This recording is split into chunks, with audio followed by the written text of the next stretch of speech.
pessoal, tudo bom com vocês? Hoje nós vamos dar continuidade à leitura de Rainha de Catway. E hoje nós vamos ler o capítulo 2. Se você não está acompanhando a leitura desta obra aqui emocionante, deixo aqui nos cards para vocês a playlist com a leitura do prólogo, tá? E a leitura do primeiro capítulo, que foi ontem, belezinha? Então, antes de mais nada, vou pedir o meu like, né, pra não perder o costume. Vou pedir que você compartilhe muito esse vídeo e também que se inscreva no canal se ainda não for inscrito. Tá esperando o quê? Se inscrever, né? E ative as notificações pra não perder nenhum vídeo, belezinha? Como eu sempre, né, digo em todos os vídeos, na maioria dos vídeos, é muito importante a participação de vocês, então interajam comigo, deixem seus comentários dizendo se você já leu Rainha de Catway, se você tá curtindo a leitura, o que você achou, se você já leu, tá bom? Deixa aqui nos comentários pra eu saber, tá bom? Não se esqueçam que no dia 20 de novembro, a partir das 6h30 da tarde, nós temos uma live especialíssima com a participação de convidados especialíssimos, tá? E é uma live que eu tô fazendo aí em parceria com os canais Fases de Safira, Colecionando Planetas e Alguém Viu Meus Óculos, tá bom? Das lindas, maravilhosas, mulheres maravilhosas, Manuela, Laís e Safira, tá bom? Então bora lá começar a leitura de Rainha de Catway, que ontem eu descobri que a pronúncia é Catway, tá? Capítulo 2, chama Catendê. Catendê, porque eu assisti o filme e eles falaram Catendê. Tá? Não é Catende, é Catendê. Beleza? Então, Catendê. Bora começar. Então, a gente começa o capítulo com um parênteses aqui, tá? Não tenho nenhuma lembrança de meu pai, diz Catendê. Sou uma criança bastarda. Não sei onde nasci nem quando. Meu nascimento não foi muito fácil. Minha mãe me concebeu quando ainda estava no ensino médio. Meu pai já era casado e tinha uma família. Mais tarde me contaram que a sua esposa ficou muito zangada. Ele disse, se um dia eu vir essa criança, vou matá-la. Joseph Semacula era mais um papaizinho. Ele estava perto dos 40 anos de idade quando passou de carro pela aldeia de Kiboga, 125 quilômetros ao norte de Kampala, numa manhã de 1981, e viu ferida Nawaguma, caminhando com alguns amigos na beira da estrada em direção à escola secundária Bamusuta. Semacula ficou encantado com Ferida, de 14 anos. Ele parou seu carro e ofereceu às crianças uma carona até a escola. Havia um vale pelo qual as crianças costumavam passar antes de subir a colina até a escola, conta Aida Namuzizi, mãe de Ferida. E aquele homem colocava minha filha no seu veículo para ajudá-la a passar por aquele vale e chegar à escola. Ele fazia aquilo diariamente, era um truque. Às vezes eu estava na cama dormindo e ele vinha buscá-la sem eu saber para levá-la à escola. E foi esse o plano que ele armou. Pouco depois, Joseph Semacula já estava planejando encontros com Ferida Nawaguma após a aula, e a jovem ficou grávida. Temendo a ira de sua mãe, Nawaguma fugiu de casa e começou a morar com o irmão mais velho. Tentei procurá-la, mas não consegui encontrar onde ela estava, e então esse meu filho me contou que ela estava na sua casa, diz Namuzizi. Continuei a deixá-la com seu irmão porque fiquei com medo de ela fugir novamente e ir para algum lugar onde eu nem saberia como encontrá-la. Então Nawaguma deu à luz na casa de seu irmão. Ela tinha 15 anos de idade e um filho. Ela o chamou de Catendê, o nome tirado do clã de seu pai, Semacula. Já tinha uma esposa e 5 filhos em outra região de Kiboga. Não pôde levar o menino para sua casa, então Nawaguma e o bebê acabaram em namorar com Namuzizi, mas a mãe adolescente rapidamente ficou sobrecarregada com o desafio que é criar uma criança. Assim que parou de amamentá-lo, ela me deu o menino, conta Namuzizi. Ela me disse, me deixe te dar seu neto e você fica com ele. Inicialmente, Namuzizi não entendeu por que Nawaguma desistiria de seu filho de 8 meses, mas então descobriu que sua filha conhecera outro homem com um emprego estável no governo que queria se casar com ela e ajudá-la a terminar os estudos. E Nawaguma teve medo de o homem não aceitar seu bebê. Então Catendê foi morar com a sua avó em Kiboga, junto com Julius Kidu, uma criança que um dos filhos de Namuzizi não conseguia sustentar. O trio levava uma vida simples. Quase todos os dias, Namuzizi entrava no meio do matagal para colher bananas e vendê-las no mercado do vilarejo, para ganhar o suficiente para dar às duas crianças uma refeição noturna que precisava ser feita antes do escurecer. Namuzizi, que tinha 60 e poucos anos, estava cuidando de Katende e Kidu em Kiboga há pouco tempo quando ouviu tiros ao longe pela primeira vez. O líder rebelde Yoweri Museveni e suas forças, o Exército de Resistência Nacional, estavam montando uma insurgência contra o presidente ugandense Milton Obote, que voltara ao poder em 1980. A Guerra Civil ficaria conhecida como a Guerra Civil de Uganda. O maior palco da guerra seria uma região conhecida como Triângulo Luwero. Kiboga ficava bem no meio daquele triângulo. Os tiros de ameaça foram rapidamente seguidos pela chegada de caminhões que carregavam soldados armados. Os rebeldes tinham acabado de conquistar nossa área, conta Namuzizi. Então estávamos todos apavorados, eu estava tremendo. Era uma guerra. Eu nunca havia visto soldados. Tinha essas duas criancinhas, não sabia para onde ir. Não sabia o que fazer com elas. As chamei para virem até mim e elas ficaram sentadas bem pertinho de mim. Perguntei para elas, aonde podemos ir para nos esconder? Mas elas ainda nem sabiam falar, de tão novas que eram. E no dia seguinte, dúzias de veículos de exército ugandense cheios de soldados começaram a chegar de um distrito próximo. Eles vieram atrás de Museveni e estacionaram perto da casa de Namuzizi. Os soldados fizeram perguntas a ela e a ameaçaram quando ela não respondeu. Mas eles não estavam falando a língua dela, Luganda. Em vez disso, falavam Swahili, uma língua que ela não entendia. Depois de algum tempo, Namuzizi apontou para suas crianças e para seu jardim, implorando por permissão para colher algumas verduras para alimentá-los. E quando ela voltou do jardim, um grupo de rebeldes entrou no vilarejo e confrontou as tropas do governo. Uma troca de tiro começou. Larguei a comida e corri para a casa de um vizinho e comecei a rezar a Deus. E minhas crianças, conta Namuzizi. Comecei a chorar porque achei que aqueles homens tinham matado as crianças. Mas os encontrei vivos. Então disse aos meninos, ok, vamos ficar sentados aqui, daqui podemos morrer juntos. Eles vão encontrar nossos ossos aqui. A batalha finalmente mudou para outra área, e uma professora local foi até a cabana de Namuzizi implorando para que ela fosse embora, insistindo que não seria seguro passar a noite em casa. Namuzizi pegou um cobertor e uma panela e começou a caminhar, levando uma criança em cada braço. E inicialmente ela havia planejado ir ao hospital local, mas havia tropa de governo lá, procurando por rebeldes feridos, e Namuzizi temia que pudessem reconhecê-la. Então ela continuou caminhando até escurecer. E quando finalmente implorou para entrar na casa de um estranho. Os dois meninos e ela ficaram lá durante 2 semanas, até ela voltar a seu barraco e encontrá-lo saqueado pelas tropas de Obote. Namuzizi começou a morar em sua casa novamente até que o dia que um soldado do governo ugandense bateu em sua porta exigindo que ela o levasse até determinado vizinho. Namuzizi achou que seria morta se recusasse.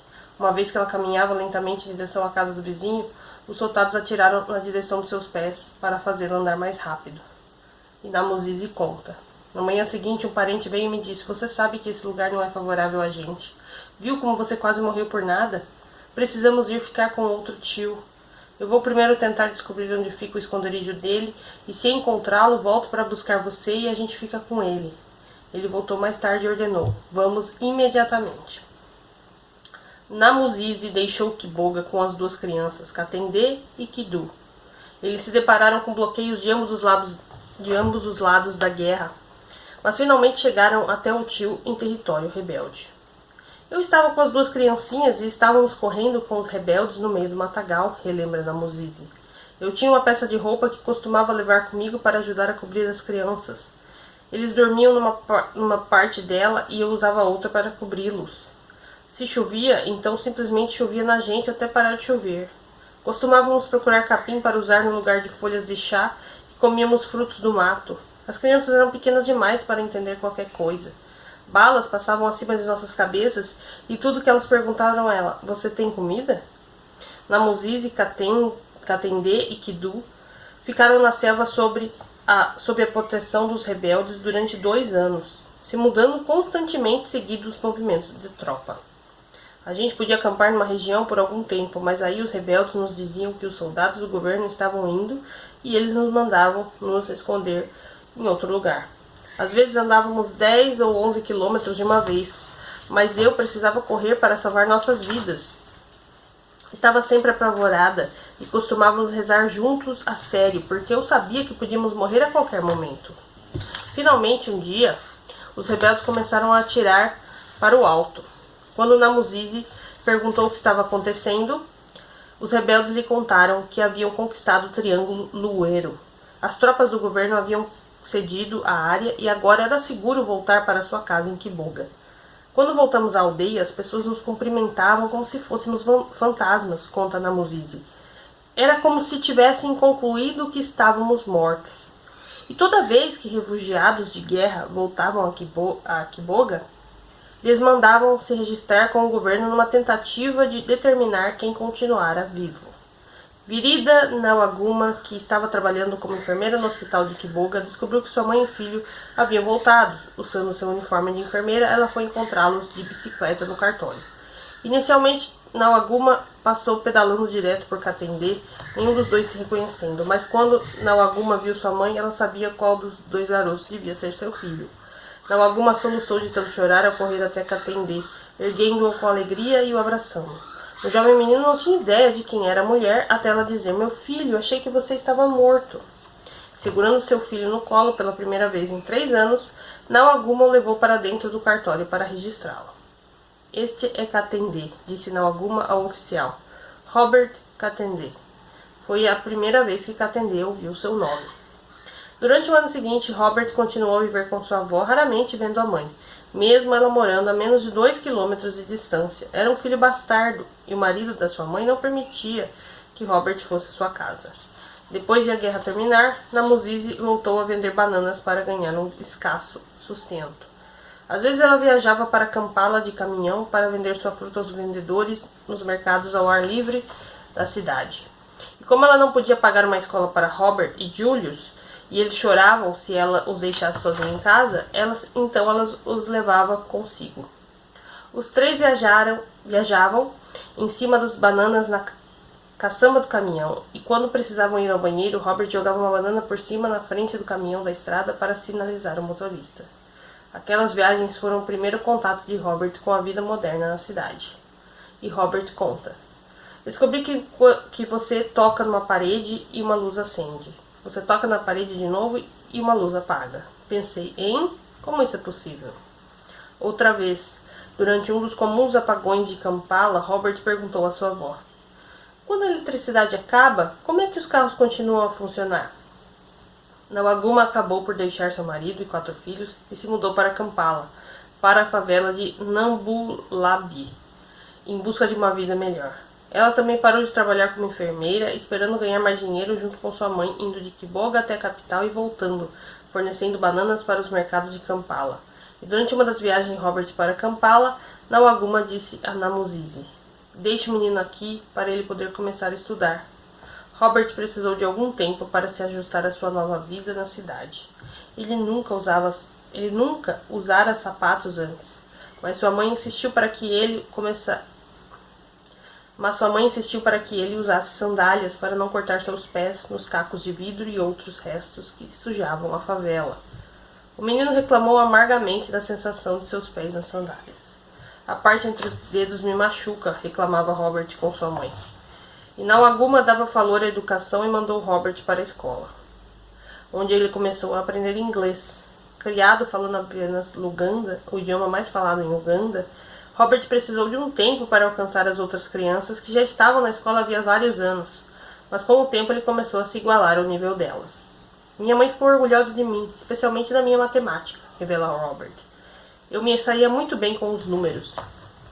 E durante as férias, Nawaguma mandava Robert para Kiboga para entregar mercadorias para sua avó e outros parentes. Quando estava na aldeia, Robert tinha a chance de agir como um homem nas florestas. Deram-lhe uma pequena lança e o ensinaram a ajudar a caçar javalis. Os adultos colocavam nós, crianças, onde não queriam que passasse um animal e nos mandavam fazer barulho, e assim assustávamos o animal para onde estava quieto e onde ficava a armadilha, conta ele. Eles nos advertiam que, se não fizéssemos barulho suficiente, o animal viria nos matar. Então tínhamos que nos certificar de fazer barulho suficiente. Para a gente era divertido, era como um jogo. E quando o Robert chegou a P4, sua mãe não conseguiu mais pagar sua escola. Ela combinou com um amigo que dava aulas na escola de Robert para deixá-lo entrar por uma porta dos fundos. No primeiro dia de aula de Robert, esse professor chamou Robert para ir com ele a uma aula de matemática da P5 antes de ele entrar na P4. O professor estava dando uma aula de divisão, mas antes de terminar a lição, outra professora o chamou para fora da sala. As outras crianças começaram o exercício, então Robert pegou seu caderno também, porque era matemática e ele achou que podia conseguir fazê-lo. Quando o professor voltou à sala de aula, quase uma hora mais tarde, ele se sentou à sua mesa e pediu que os alunos levassem seus cadernos para avaliá-los. Chegou a vez de Robert e o professor disse: "Oh, Robert, me desculpe, esqueci que você estava na sala. Você fez o trabalho? Deixe-me dar uma olhada." Robert lhe entregou seu caderno e o professor ficou surpreso ao ver que ele resolvera 9 das 10 questões corretamente. E então o professor disse: "Ok, abram seus livros e se tiverem errado algum número que esse garoto acertou, vou bater em vocês." Relembra Robert. Ele foi até a primeira mesa. Você errou 2 números, 2 varadas. Você errou 5 varadas. Esse garoto devia estar na P4 e vocês estão errando mais que ele. Eu estava à frente de quase toda a turma. Isso fez meu dia na escola não ser lá muito agradável. Todo mundo ficou me olhando de cara feia e não fiz amigos. O professor perguntou então a Robert se ele gostaria de continuar na P5, considerando que seria mais conveniente para ele. Robert concordou, apesar de não ser nada popular com os outros alunos. Mas pular a P4 foi um problema para Robert em outras matérias que não matemática. Ele tinha dificuldade em ciências e estudos sociais, em grande parte porque não tinha boa noção da língua inglesa, que era usada em todas as lições. Me lembro de uma vez que nos pediram para listar as partes internas do corpo e eu nunca havia visto aquilo antes. Deixei a folha toda em branco e me bateram com a vara.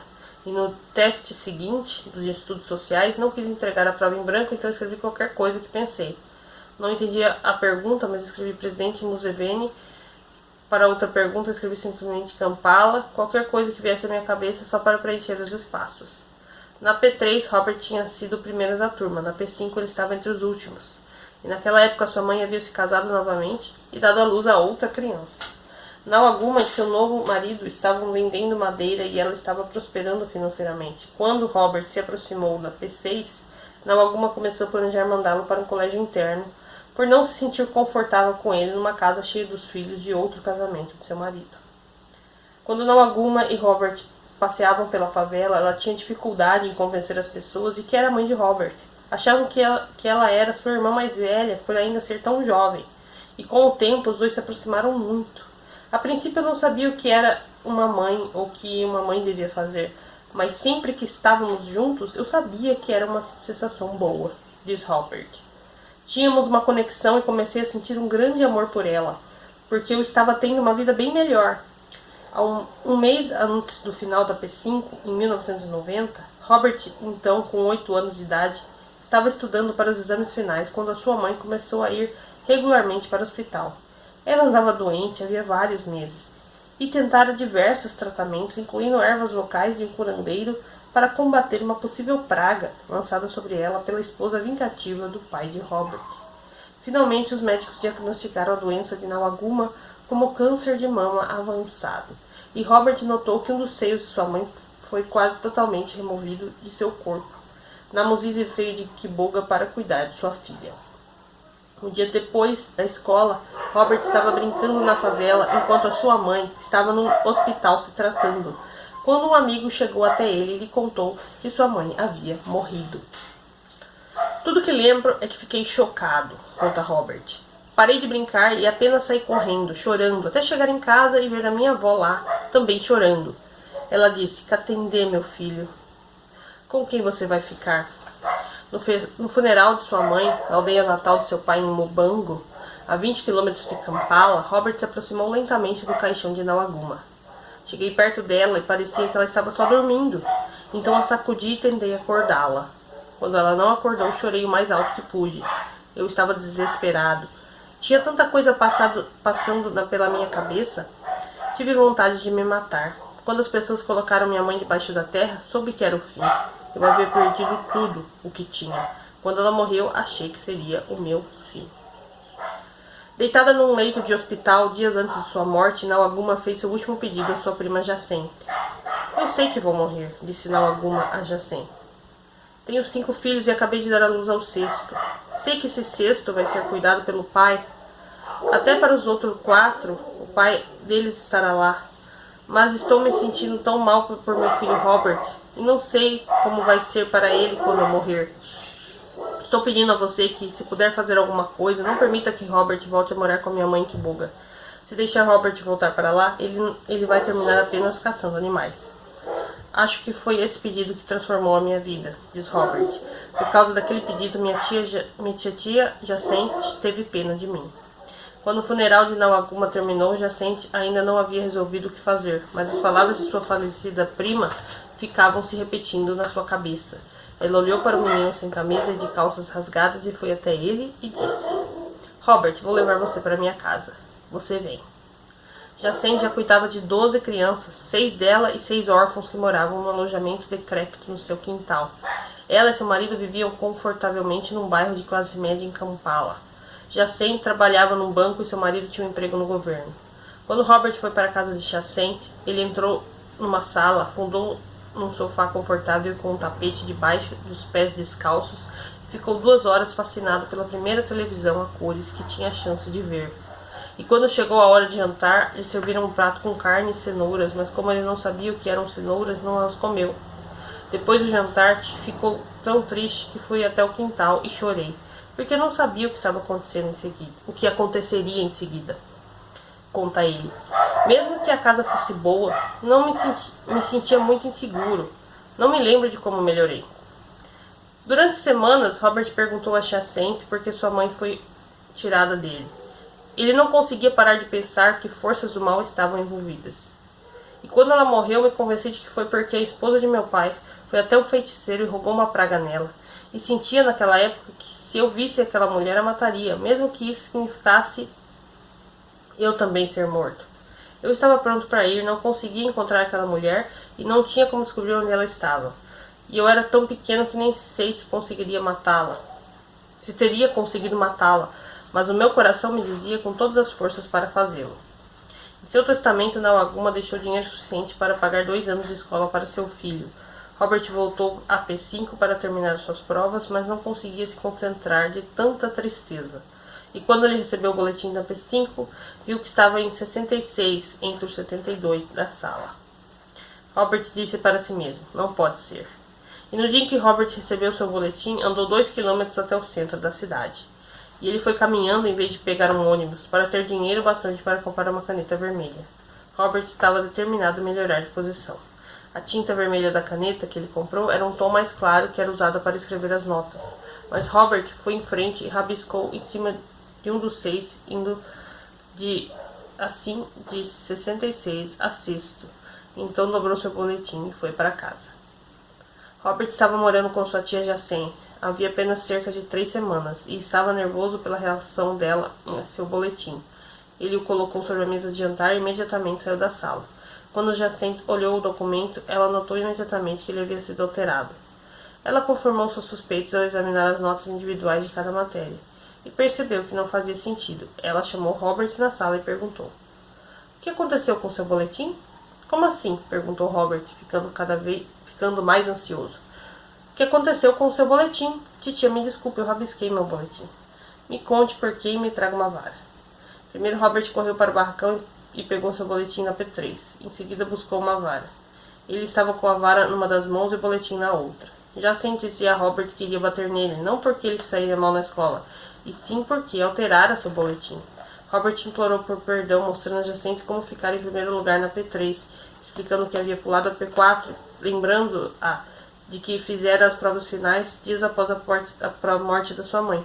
Jacente ficou com pena dele e largou a vara.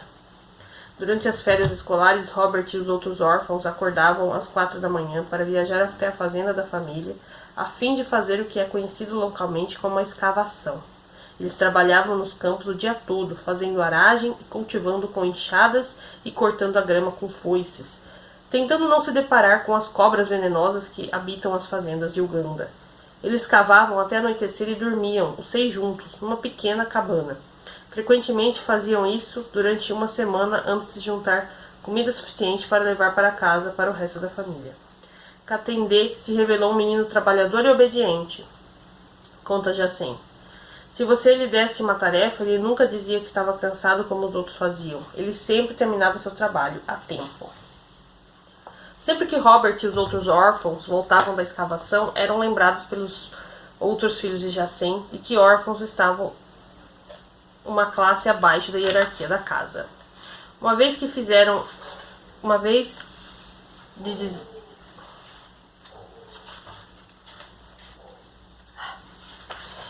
de dizerem bem-vindos de volta, eles diziam: trouxe milho para mim? Conta Robert.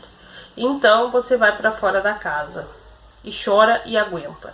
Era bem duro, mas você tinha que engolir. Robert via sua situação como a de sobrevivência dos mais adaptados. No café da manhã, Robert frequentemente ganhava uma banana, mas a porção nunca enchia seu estômago. Então, uma manhã, ele fingiu que bananas lhe davam dor de estômago. Tia Jacente começou a servir a ele mingau de milho em vez disso e se mostrou ser um café da manhã mais satisfatório. Era uma questão de como continuar indo em frente, relembra Robert. Nos primeiros 3 meses eu ficava no canto derramando lágrimas. Lembro-me de uma vez que minha tia me mandou dar minhas roupas para algumas das crianças menores porque elas não cabiam mais em mim.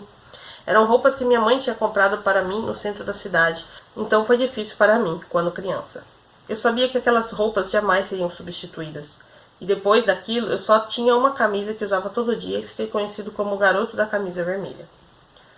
Outra órfã, Jacen, que era 5 anos mais velha que Robert, era a favorita da tia Jacen e até recebera seu nome. A jovem Jacen sempre maltratava Robert. Uma vez, quando ela estava preparando o chá do dia, Robert encontrou uma barata na sua xícara. Ela sabia que fora a Jacen que ia colocá-la lá, mas não podia denunciá-la. Ele jogou fora o seu chá e não contou a ninguém.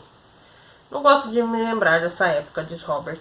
Havia momentos em que eu me perguntava o que é que eu vou ser. Quando você perde uma pessoa de quem sempre dependeu inteiramente e simplesmente é mandado para um lugar diferente, muitas coisas ruins acontecem quando você não está onde deveria estar. Você precisa se submeter a qualquer um que está naquele lugar e eles nunca estarão errados enquanto você estiver lá. É sempre você que leva a culpa. Lembro que um dia alguém disse: não tem açúcar suficiente para todos nós e é por causa das pessoas novas que chegaram. Vai embora, Robert, você não deveria estar aqui. Foi difícil ouvir aquilo quando eu não tinha nenhum outro lugar para ir. E cada reprovação me fazia pensar: será que é porque não pertenço aqui? Aquilo realmente me afetava e eu rezava: Senhor, rezo para ter uma vida melhor. E tia Jacente diz: quando Robert brigava com meus filhos, ele lhes dizia: acham que quero ser assim? Acham que eu queria que minha mãe morresse? Aquilo me mostrou o quanto ele estava sofrendo. E às vezes Robert cogitava se entregar à sua dor. Uma vez quase caí na tentação e se tivesse o dinheiro eu teria deixado essa vida, diz ele. Sentia que era melhor morrer do que continuar. Pensava: essa vida não vale nada para mim. Minha mãe está morta e agora está em paz. Por que eu não me junto a ela? Eu sabia como conseguir o veneno de rato, mas não tinha como pagar. Não tinha como pagar para morrer. Não, é isso que sou. Robert ficava repetindo essa frase para si mesmo toda vez que olhava para o seu boletim rasurado da P5. Ele estava numa encruzilhada, precisava de motivo para viver e isso teria que vir dentro dele. Felizmente, ele possuía uma peculiaridade que faltava nos outros órfãos. A única coisa que ninguém, nem mesmo a sua algoz Jacente, podia tirar dele: orgulho. Aconteceu num instante, em seu primeiro semestre na P6, enquanto ele fazia um dever de matemática. Robert estava com medo de mais uma vez ter ficado para trás de seus colegas de turma. Em todos os seus exercícios, até aquele momento na P6, ele pedira ajuda a amigos, porque não tinha total confiança em si mesmo. Mas aquele eu fiz sozinho, conta Robert. Pensei: deixe-me apenas fazer o que sei. Achei que ia me sair mal, mas acertei 11 questões de um total de 12. Foi a minha volta. Pensei: uau! Fui eu mesmo que fiz isso? Então soube que poderia fazer qualquer coisa. Tornei-me ainda mais sério e comecei a trabalhar duro para alcançar o meu potencial. E depois do primeiro semestre da P6, Robert ficou em 37º da turma. No final do ano, era o terceiro da classe. Na P7 não havia classificação, mas ele ficou entre os melhores da classe. Em 1993, Robert, aos 11 anos de idade, iniciou seu primeiro ano. S1, na escola secundária Lubiri, em uma turma de 240 alunos. Quando seus boletins foram distribuídos no final do primeiro semestre, Robert olhou rapidamente e viu primeiro, e na pressa ele leu 15º. Ele ficou emocionado, dobrou o boletim e foi brincar com alguns amigos depois da aula. Em algum momento alguém perguntou quem foi o primeiro, relembra Robert. Ninguém sabia, então todo mundo começou a comparar os boletins. Entreguei o meu a eles e continuei a brincar, porque sabia que havia sido o 15º. Então um deles disse: "Ei pessoal, Robert é um mentiroso, ele foi o primeiro e não está contando pra gente." Eu respondi: "O quê? Não, fiquei em 15º. Então olhei o boletim mais uma vez." Robert recolheu seus livros rapidamente e correu 5 quilômetros de volta para a casa da tia Jacente. E quando ele chegou lá, anunciou a todos: "Fiquei em primeiro." E as outras crianças olharam seu boletim e disseram: "Uau, ele ficou em primeiro?" Algumas crianças o advertiram de que o segundo semestre seria muito mais difícil e que se ele não saísse bem nele, todo mundo ia achar que ele estava colando. A minha atitude era todo dia olhar as 240 cabeças e achar que estavam todos tentando roubar o meu lugar, diz Robert. Eu não posso descansar. Robert terminou em primeiro também no segundo semestre da S1, primeiro na S2, primeiro na S3 e primeiro na S4. Ele gostava de ser o primeiro, é claro. Ficar em primeiro da turma era como uma vitória. Gostava da competição, até se excitava com ela, mas Robert via a vida acadêmica de uma forma pragmática. Ele via aquilo como um meio sem fim.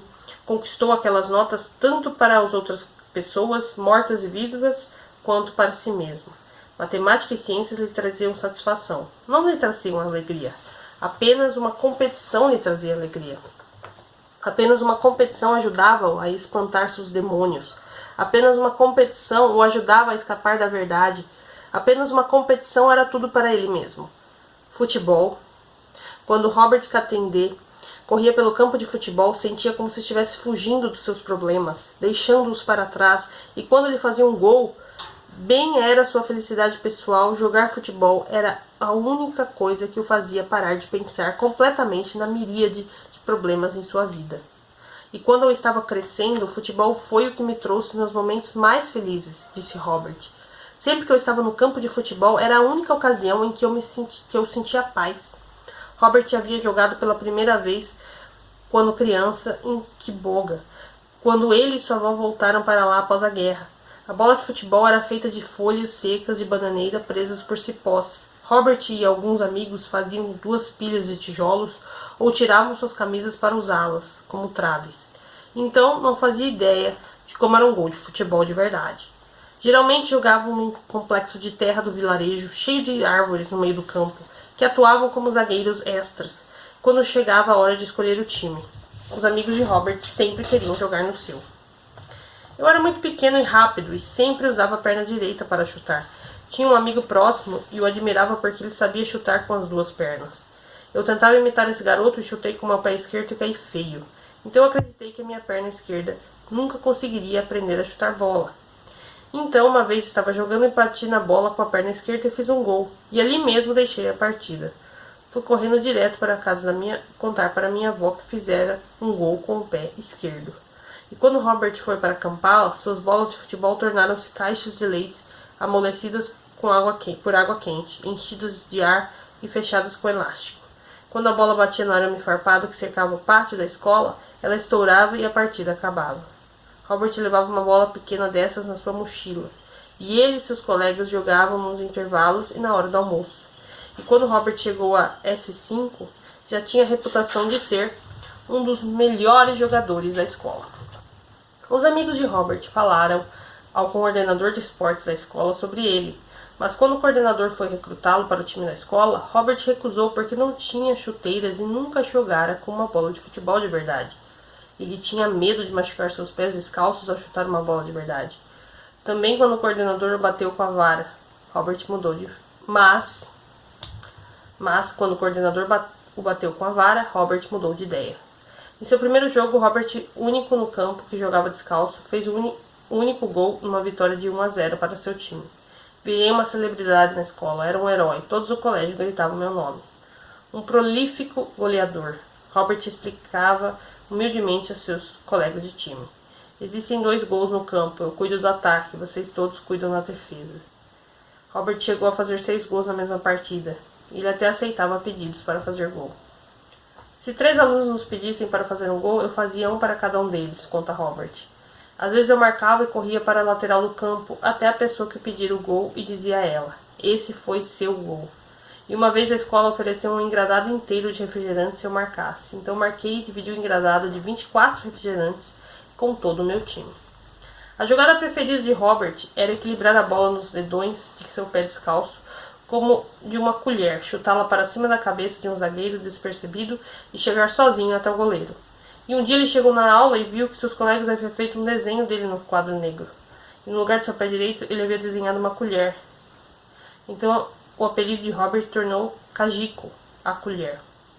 Sua habilidade tornou-se tão conhecida em Kampala que quando o Lubiri não tinha um jogo programado, ele às vezes jogava para outras escolas quase como um mercenário. A outra escola pagava alguns shillings a Robert, mais o transporte. E quando ele chegava o técnico, tirava o uniforme do outro jogador e dava a Robert. E ele geralmente levava aquele time à vitória. Robert era um jogador talentoso, diz Barnabas Meuziga, ex-técnico do time nacional de Uganda. Ele tinha velocidade, tinha boa pontaria, sabia driblar. São os 3 atributos que fazem um bom goleador. De acordo com os nossos padrões, naquela época, ele tinha habilidades para um dia entrar no nosso time nacional. Uma vez, Robert foi convidado para um campo de treinamento para o time nacional de Uganda sub-15. Mas ele não pôde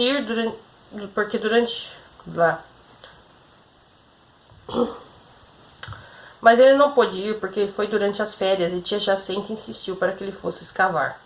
Em casa não era permitido futebol, diz Robert. Eles não faziam ideia de que eu jogava bem. Minha tia Jacente não aprovava esportes. Sem dúvida, quando eu estava no campo de futebol, sentia que podia fazer o que quisesse com a bola. Se tivesse tido mais apoio, acredito que poderia ter jogado profissionalmente.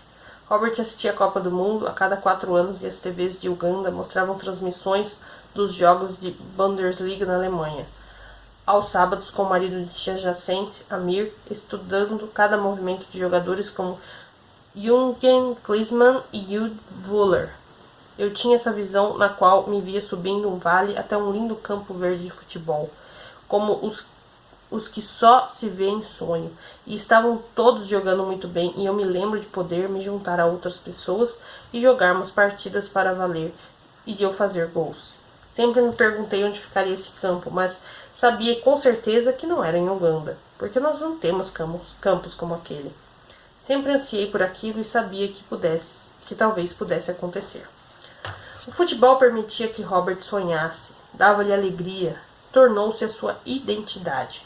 Me lembro de depois de um jogo pensar: se eu tivesse me matado, não teria tido a diversão de fazer esses gols. Acho que foi sábio não ter feito o que eu estava planejando. O futebol lhe dava vida e então o futebol quase atirou. Momentos antes de um jogo começar, Robert foi até seu amigo Alan Sayer e perguntou: quantos gols você quer? Se você fizer um gol, será uma bênção, respondeu Sayer. E aos 15 anos de idade, 3 semanas depois do início de seu primeiro semestre na S5, Robert era a estrela dos gols da sua escola. E logo no começo de um jogo em Lubiri, Robert recebeu um passe na lateral direita. Ele deu um chapéu em seu marcador no limite da área do goleiro e correu para alcançar a bola antes dele. A bola quicou alto, Robert pulou o mais rápido que pôde. O goleiro saltou na direção da bola e Robert foi então dar uma cabeçada na bola por cima das mãos esticadas do goleiro e bem na hora em que ele se estava tentando socar a bola para longe. E em vez disso, o soco do goleiro atingiu a mandíbula de Robert, fazendo-a girar no ar. Robert caiu de cabeça. Ele não se lembra de nada depois daquilo. A bola deslizou até o gol vazio e os colegas da escola de Robert invadiram o campo como sempre faziam para cumprimentar o artilheiro. Mas quando chegaram até Robert, ainda imóvel no chão, notaram sangue em seu rosto e se afastaram nervosos. Robert parecia estar inconsciente, mas suas pernas ainda pareciam estar chutando em meio a espasmos. Os colegas de Robert ficaram com medo de seu amigo estar dando seus últimos suspiros. A avó da escola foi rapidamente chamada e Robert foi levado até o hospital Rubaga, próximo dali.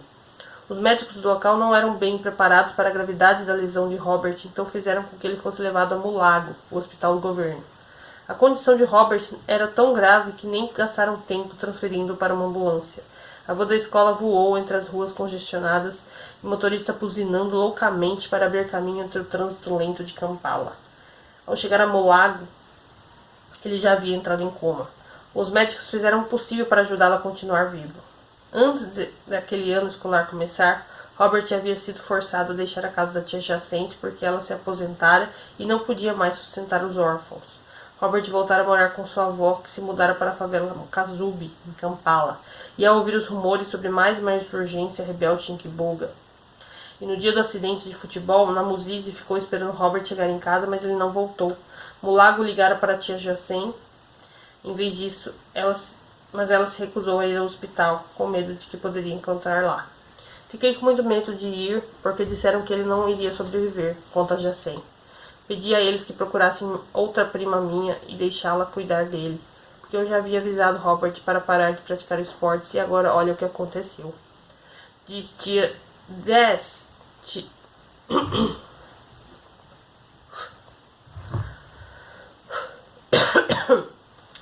Des, tia de Robert,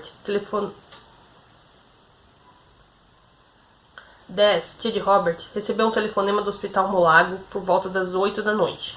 Jamais vou me esquecer daquele telefonema, diz tia Des. Eles me disseram, seu filho teve um acidente, venha ao hospital imediatamente, você provavelmente já vai encontrá-lo morto. Tia Des correu para Mulago e encontrou Robert em estado crítico. Ela passou a noite em vigília ao lado do leito de Robert, vendo se ele ainda estava respirando. Ela ficava tocando seu rosto para ver se ele estava quente e para limpar o sangue que escorria da sua boca e de seu nariz. E de repente, por volta das 6 da manhã, o corpo de Robert começou a tremer.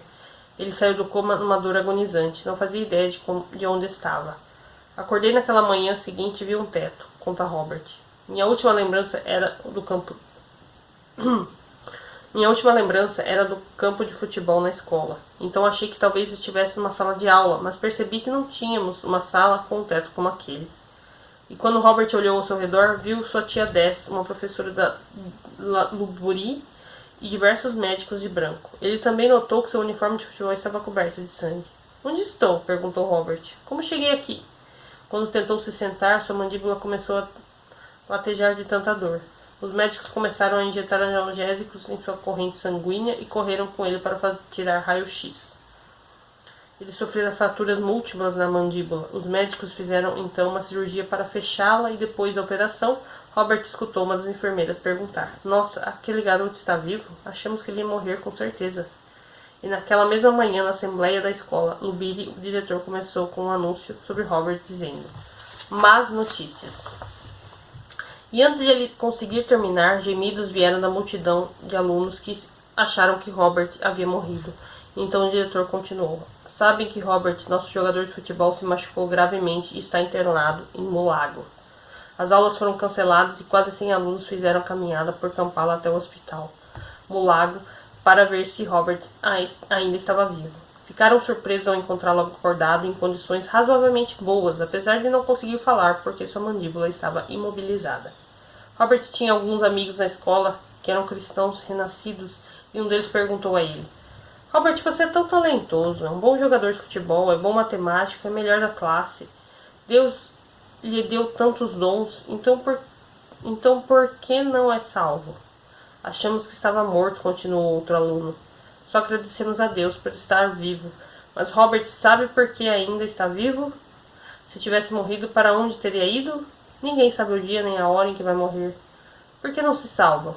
Robert, que frequentava a igreja regularmente, desde seus dias como menino em Kiboga, mas nunca tendo levado a religião muito a sério, pensou naquelas questões durante algum tempo. Então ele assentiu. Foi ali que dei minha vida a Cristo e aceitei como meu Salvador, diz Robert. Só para que, caso morresse, pudesse ir para o céu. Tinha medo de ir para o inferno. Pensei, melhor fazer isso e estar pronto porque parece que posso morrer a qualquer momento. A mandíbula de Robert permaneceu imobilizada por um mês. Ele passou 3 meses no hospital. Os médicos disseram a Robert que ele nunca mais jogaria futebol. 9 meses depois, Robert estava jogando. Ele sofria insuportáveis dores de cabeça regularmente, mas não estava pronto para desistir do futebol. Ele não podia. O futebol o sustentava, tanto emocional quanto, mais importante, financeiramente. O futebol era sua paixão e era também seu emprego. E depois de sua lesão, tia Des não conseguiu ficar parada vendo Robert tentar voltar à sua boa saúde enquanto morava com sua avó na favela. Então ela levou Robert do hospital para sua casa, cumprindo uma promessa de cuidar dele, que ela, assim como sua prima Jacente, fizera na Waguma em seu leito de morte. Robert ficou com a tia Des durante 5 meses. Tia Des morava numa casa pequena, mas instável, na beira do matagal nos arredores de Kampala, onde macaquinhos fugiam da floresta para roubarem na plantação de legumes e só iam embora com pedras atiradas por Robert e suas 3 novas irmãs. Robert cozinhava e limpava a casa diariamente. Ele idolatrava a tia Des, que se parecia muito com Nawaguma. Ele até a chamava de mamã, assim como sempre fizera com tia Jacente. Robert perdera um ano inteiro da escola e não podia voltar à escola, no Biri, porque tia Jacente não podia mais pagar por seus estudos lá. Jacente ofereceu 100.000 shillings a Robert, o equivalente a cerca de $80 na época, para ele ir para uma nova escola. A escola progressista de ensino médio Peyogere era uma escola particular em busca de alunos academicamente talentosos. O secretário do lugar olhou para os boletins de Robert e ofereceu a ele uma vaga com a custo de 180.000 shillings. Robert disse que só tinha 100.000, então o secretário foi informado do talento de Robert no campo de futebol e ele foi inscrito.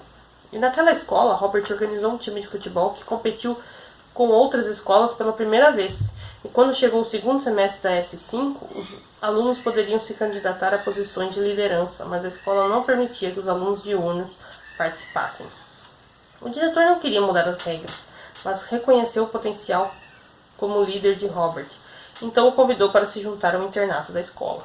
Robert amarrou seu colchão na bicicleta de um amigo e caminhou 5 km da casa de tia Des até o internato. Robert foi eleito ministro dos esportes da escola e deixado o cargo do recrutamento de jogadores, marcação de jogos e organização do transporte. Ainda assim, Robert tinha pouco dinheiro e geralmente estava com fome. Às vezes, uma das enfermeiras-chefe da escola, mais uma mulher a quem Robert chamaria de mama, lhe dava um prato de comida que ela trazia de casa.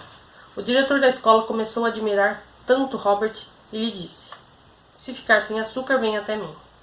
Robert ficava ansioso para os dias de visita, porque era quando a família de algum amigo frequentemente convidava para ir comer com eles. Robert nunca recebia visitas, exceto numa tarde em que um tio passou no internato só para ter certeza de que Robert estava de fato estudando. "Os meus familiares acharam que eu os estava enganando", diz Robert. "Eles pensavam, como é que ele pode entrar numa escola tão cara e ainda por cima no internato?" Na primeira vez em que Robert jogou futebol para progressista na S5, ele levou seu time à vitória no torneio regional. Durante suas 2 temporadas lá, ele agiu como capitão do time, seu maior artilheiro e também técnico, durante um jogo perto do final do segundo semestre da S6. Derrubaram Robert e ele caiu desajeitadamente, deslocando o seu pulso direito. Ele foi levado ao hospital Molago, onde os médicos planejavam operar, mas temendo um erro que pudesse deixá-lo com sequelas. Robert pediu para que, em vez daquilo, apenas pusessem seu pulso no lugar. Ele planejava uma reabilitação através de massagens, e com suas provas finais rapidamente se aproximando, provas que ele determinariam se Robert poderia continuar seus estudos na universidade com uma bolsa do governo, ele treinou sua mão esquerda para escrever as redações. Mas quando chegou a hora dos exames, ele descobriu que a mão esquerda era lenta demais, então aguentou a dor de escrever com a direita. Toda vez que ela inchava, Robert sacudia para retomar a sensibilidade dos dedos. E durante um angustiante período de 6 meses de espera para saber as suas notas, Robert ganhava dinheiro jogando futebol para um time patrocinado pela Pepsi. Ele também fazia escavação no jardim da sua tia Des, lavava carros e trabalhava carregando enormes pilhas de tijolos, escadas acima numa construção. Ele até se tornou um empreendedor, comprando um telefone celular barato e vendendo ligações para as pessoas que não tinham celulares. Finalmente, Robert voltou um dia à progressista para saber o que aconteceria com ele, e ele foi cumprimentado por alguns alunos que já sabiam, através de um anúncio da assembleia daquela manhã, que Robert se qualificara para uma bolsa. E quando o viram aquele dia, Robert foi cercado por muitos de seus ex-colegas do time que diziam: "Robert, você conseguiu." Robert ganhara uma bolsa para estudar de graça e um quarto na Universidade de Kyambogo, em Kampala. O que Robert não tinha era uma direção, ele não sabia o que fazer com a sua vida e não tinha ninguém a quem consultar. E um dia, durante seu primeiro semestre em Kyambogo, tia Des apareceu para informá-lo de que seu pai estava gravemente doente e viera até Kampala. Robert foi visitá-lo. E ao ver seu pai pela primeira vez em mais de 10 anos, Robert não sentiu nenhuma conexão emocional. Semacula mal reconheceu Robert como sendo um dos seus muitos filhos. Robert suspeita de que, quando seu pai morreu, alguns anos depois, a causa tenha sido AIDS. No funeral de seu pai, Robert se deu conta do quanto faltava um exemplo masculino em sua vida. E mesmo mal tendo visto meu pai ao longo dos anos, eu sempre me reconfortava por ele estar lá, reflete Robert. Sua morte me aborreceu muito, agora eu realmente era um órfão. E no funeral rezei, Senhor, você é meu Deus, você é meu pai. Talvez possa me mandar alguém para me orientar. E logo depois da morte de seu pai, um milagre aconteceu. O time de futebol Miracle apareceu um dia para jogar um amistoso contra o Pepsi Club de Robert. O Miracle jogou muito bem naquele dia, mas o que realmente chamou a atenção de Robert aconteceu após a partida. Os jogadores do Miracle convidaram todos os presentes e juntaram-se a eles para o testemunho. Disseram que estavam recrutando para o Senhor. Robert observou atentamente enquanto os jogadores do Miracle convertiam pessoas diante de seus olhos. E depois ele perguntou a alguns deles se podia fazer parte do time. Uma reunião foi marcada com o treinador do Miracle, Aloysius Chiazzi. Chiazzi havia sido capitão no time de futebol nacional de Uganda, um zagueiro convicto, sem conversa fiada, um treinador que ficava em campo. Robert chamou minha atenção como treinador porque vi nele um grande potencial como artilheiro e transmiti a ele tudo o que pude para ajudá-lo a se tornar um jogador melhor. Mas o que mais me impressionou foi que ele era muito atencioso quando se tratava de disciplina espiritual, devoções e ouvir meu testemunho, diz Chiazzi. Ele não pediu nada em troca, como outros jogadores que me perguntavam: o que eu vou ganhar com isso? O que eu posso esperar? Robert jamais achou que teria no Miracle um ganha-pão. Ele acreditava estar lá para crescer espiritual, psicológica e socialmente. E aquilo realmente me tocou. Acredito que ele poderia ter jogado futebol pela seleção nacional, mas em vez disso escolheu estar lá pelo Senhor. Robert jogou pelo Miracle durante seus 2 anos na Universidade Kyambogo. Por causa de seus estudos, ele nunca conseguia treinar com o time, mas nos jogos ele era quem sempre mais marcava gols. Fazia gols em quase toda a partida, e às vezes 2 ou 3 vezes, e o time melhorou significativamente com a sua entrada. Ele também estava ficando cada vez mais confortável com a pregação após os jogos e a irmandade do clube em geral.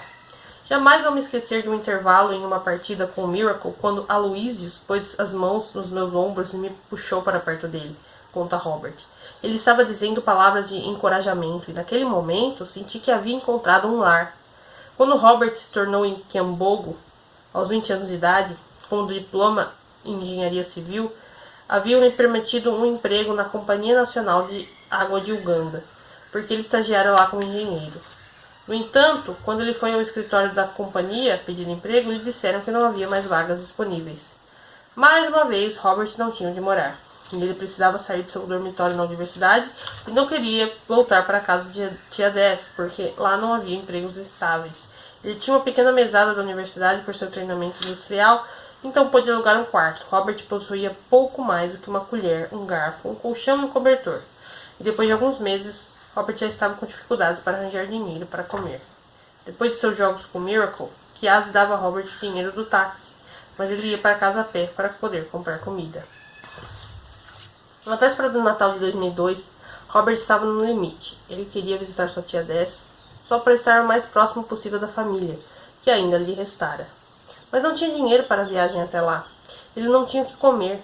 Chiazzi ligou para ele aquela noite e o convidou para sua casa. Robert caminhou 3 quilômetros até a casa de Chiazzi, onde ganhou uma refeição e 10.000 shillings em presente de Natal. Às vezes dá vergonha de descrever a que ponto a vida de alguém desmoronou até elas irem até você, diz Chiazzi. Robert veio quando estava prestes a não ter mais nada, nem mesmo uma moeda para comprar comida. Estava claro para mim que ali estava um jovem que precisava muito de ajuda. O meu coração estava lá para escutar o que ele estava passando, e estendi a minha mão a ele porque amo compartilhar com pessoas que vejo como meus filhos. Robert usou parte do dinheiro para visitar sua tia Dess no dia de Natal.